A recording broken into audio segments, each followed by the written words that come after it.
Oke, selamat siang teman-teman semua dimanapun berada.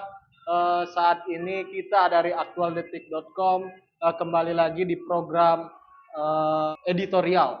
Itu satu titik simpul yang tanda kutip perlu dipertanyakan. Ada apa dengan penuntut umum seakan-akan dia bermain api di dalam soal opini-opini yang dibangun melalui Fadil kemarin.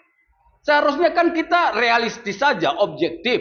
Kalaulah kita bangsa ini penegak hukum, lembaga-lembaga penegak hukum, yaitu pengadilan, kepolisian, dan jaksa, sepakat justice kolaborator kemarin, ya harus diikuti sesuai irama semangat yang ada di dalam program justice kolaborator.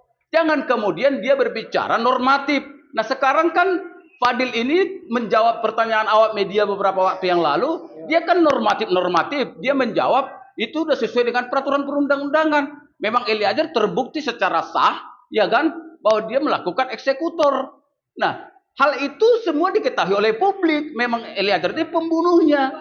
Nah, tetapi kita seharusnya nggak boleh lagi berbicara di ranah itu, karena ini udah masuk dia penanganan secara khusus yang melibatkan saksi tersangka menjadi justice kolaborator.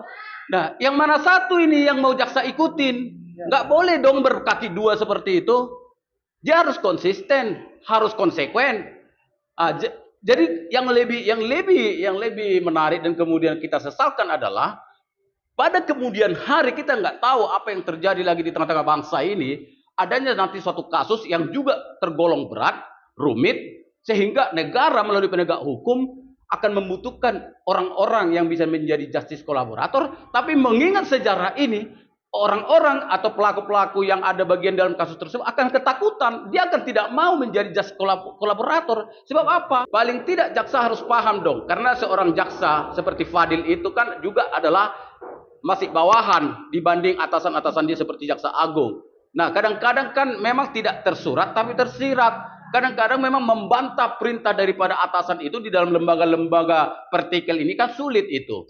Dibutuhkan mental-mental baja yang luar biasa yang bisa membantah pimpinannya. Apalagi sekelas jenderal dengan Eliezer. Jadi kalau dia mengatakan seharusnya Eliezer tahu bahwa perintah itu tidak boleh dilakukan, itu kan ngomongnya yang gampang.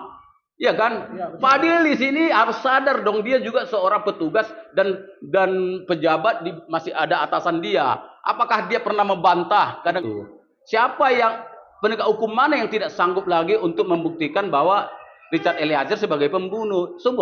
Semua kita itu pasti tahu dan itu mudah membuktikannya karena barang-barang bukti juga banyak. Jadi jangan kemudian itu yang menjadi dalil dia untuk menjadikan Eliezer itu tuntutannya 12 tahun gitu loh. Sementara semua semangat-semangat yang dibangun sejak dulu di Uncat itu tadi dengan ratifikasi ke Undang-Undang Nomor 7 tahun 2006 dengan adanya SEMA Surat Edaran Mahkamah Agung Nomor 4 tahun 2011, kemudian adanya juga pasal 10 yaitu Undang-Undang tentang LPSK perlindungan saksi tadi, dan kemudian adanya surat keputusan yang ditandatangani bersama dengan Jaksa Agung, dengan KPK, Kapolri, dan LPSK tentang bahwa justice kolaborator di dalam proses penegakan hukum atau pengungkapan kasus yang berat-berat memang sangat diperlukan.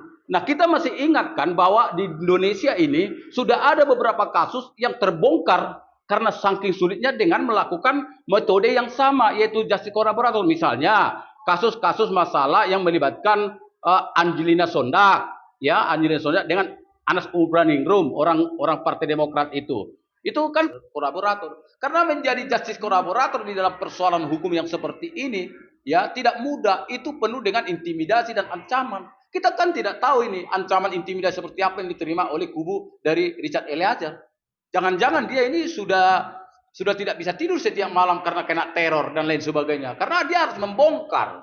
Dan ini kita tahu di baliknya semua banyak konspirasi, kelas kakap. Tetapi seorang Richard Eliezer demi menyelamatkan bangsa ini, menyelamatkan institusi Polri termasuk, biar ini mudah semua terurai dan kemudian jelas siapa yang pelakunya, siapa yang harus menerima sanksi, kan jelas nih, sehingga mudah, tidak ribut-ribut seperti kemarin awal kejadian, kan menjadi booming, menjadi suatu paradigma yang dibahas tiap hari tapi tak berputus.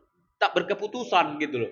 Akhirnya pada saat itu konteks negara Indonesia itu seperti sudah chaos, tidak ada kepercayaan khususnya kepada institusi Polri, kepada para jenderal-jenderal.